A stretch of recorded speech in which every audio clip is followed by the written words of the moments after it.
A segunda característica de um rei no reino de Deus está em 2 Reis, capítulo 22, versículo 5.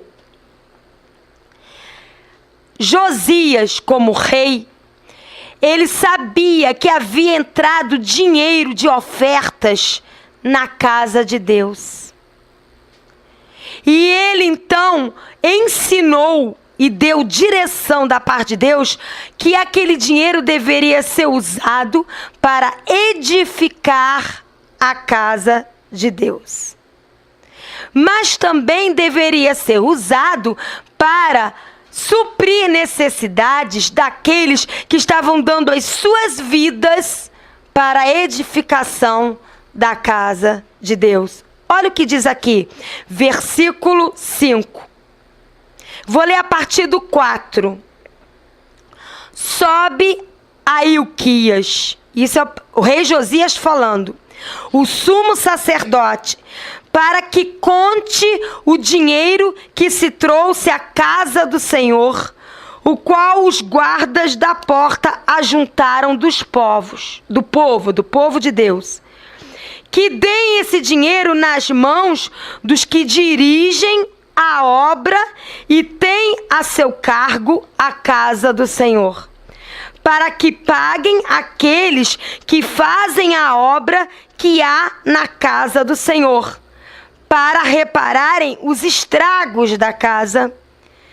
Deem aos carpinteiros, aos edificadores, aos pedreiros, e comprem madeira e pedras lavradas para repararem os estragos da casa. Amados, naquela época estava se edificando um templo físico por mãos humanas. Mas na mesma palavra de Deus fala que Deus, ele já hoje, ele não habita mais em templos feitos por mãos humanas. Um rei segundo o coração de Deus, ele tem que ter a honestidade de dar o que é certo a cada um. Isso não fala só de dinheiro não, meu amigo. Fala de amor, fala de cooperação, fala de chegar junto e ajudar, fala de compreensão. Dai a César o que é de César e dai a Deus o que é de Deus, diz a palavra de Deus. Todos aqueles que se dispõem a edificar a casa de Deus, e quando eu falo casa de Deus, eu não estou falando de templos suntuosos, eu estou falando de vida, cada um de nós, e eu vou provar na Bíblia que hoje casa de Deus não são mais os templos católicos, nem os templos evangélicos. Ali é apenas um espaço físico para que a igreja, que são as vidas, possam se reunir. É óbvio que tem que pagar as contas de luz, o aluguel, se não for um local próprio. Eu entendo perfeitamente isso. Mas há uma diferença entre manter o local e empanelar o local. Há uma diferença entre manter o local que já tem um chão e uma parede em botar tudo luxuoso. Porque o dinheiro que o povo de Deus traz para Deus, ao coração de Deus, como oferta, não é para usar no luxo de templos, nem para suprir luxo de pastores. A oferta e o dízimo que você dá não é para sustentar carros luxuosos de pastores, nem casas luxuosas de pastores, nem templos luxuosos.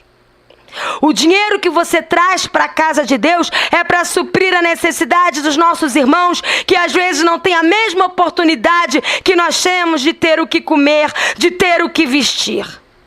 O dinheiro que é trazido para a casa de Deus é para usar para que o reino de Deus seja estendido, fazer apostilas, gravar CDs, comprar Bíblias e dar gratuitamente para aqueles que não podem ter acesso. O dinheiro para a casa de Deus é para isso. Abre lá em 1 Pedro. Eu quero provar para você que casa de Deus não é mais templo. Casa de Deus somos nós. 1 Pedro, capítulo 2, versículo 17. 1 Pedro, capítulo 2, versículo 17, diz assim. Primeiro, tratai a todos com honra, amai os irmãos, temei a Deus e honrai ao rei. A primeira coisa que isso nos ensina é que na casa de Deus não tem o pastor, o diácono, o obreiro e o irmãozinho. Não. Diante de Deus são todos iguais e todos devem ser tratados com honra. Não deve haver distinção na casa de Deus. Chega de bajulação a pastores. Chega disso. Pastor, antes de tudo, é servo e deve dar a sua vida para edificar vidas. Eu sei do que eu estou falando.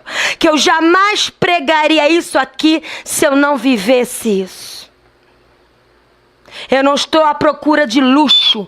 Eu estou à procura de ver vidas sendo salvas, libertas, curadas, casamentos restaurados, Jesus entrando nos lares e restaurando os lares.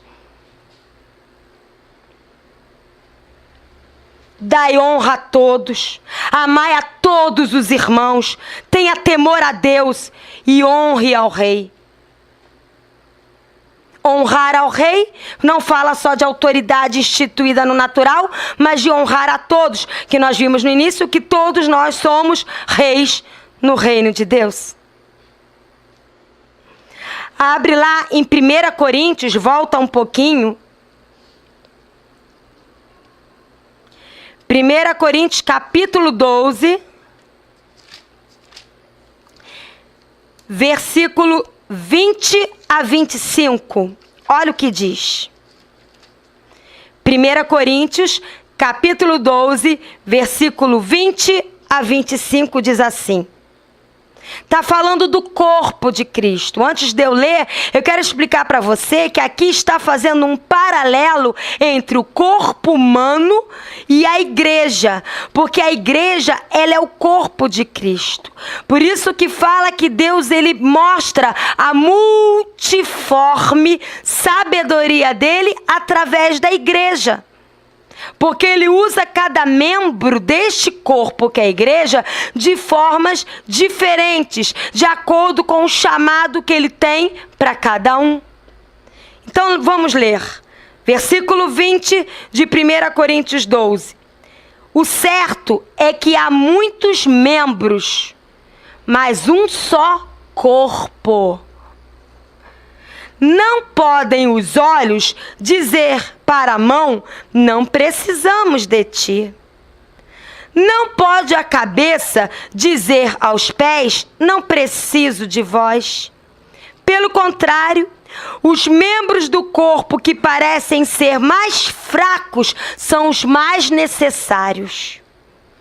E os que nos parecem menos dignos no corpo, a estes damos muito maior honra. Também os que em nós não são decorosos, revestimos de especial honra. Mas os nossos membros nobres não têm necessidade disso. Contudo, Deus coordenou o corpo, concedendo muito mais honra àquilo que menos parece ter honra. Para que não haja divisão no corpo, pelo contrário, cooperem os membros com igual cuidado em favor uns dos outros. Isso é um corpo, é o corpo de Cristo, pelo menos é como deveria ser. Onde a liderança, que entre aspas parece estar em destaque, uma honra, não deveria ser tratada com tanta honra como devemos tratar aquele irmãozinho que lava lá o banheiro.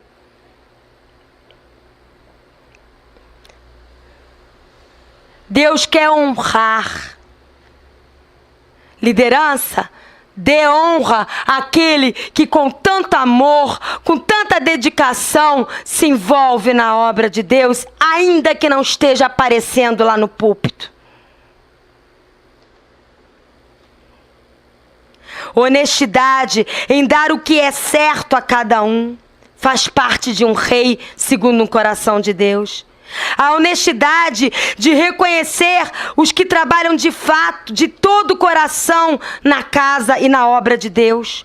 Honrando aqueles irmãozinhos que, sem destaque aos olhos humanos, são tão fiéis e amorosos servindo a casa de Deus.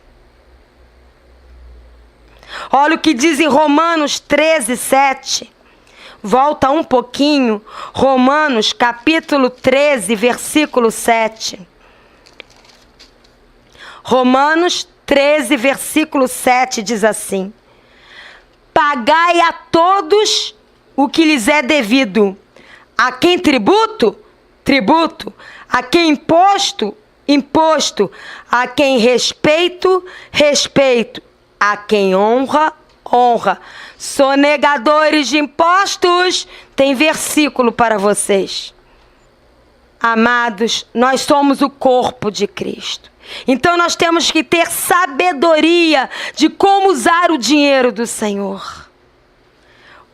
O corpo de Cristo é feito de gente de carne e osso. A casa de Deus é feito de gente de carne e osso. Não é feito de paredes, não é feito de chão. É um absurdo usar o dinheiro para colocar chão e paredes suntuosas enquanto há irmãozinhos passando necessidade. E isso eu falo para qualquer religião.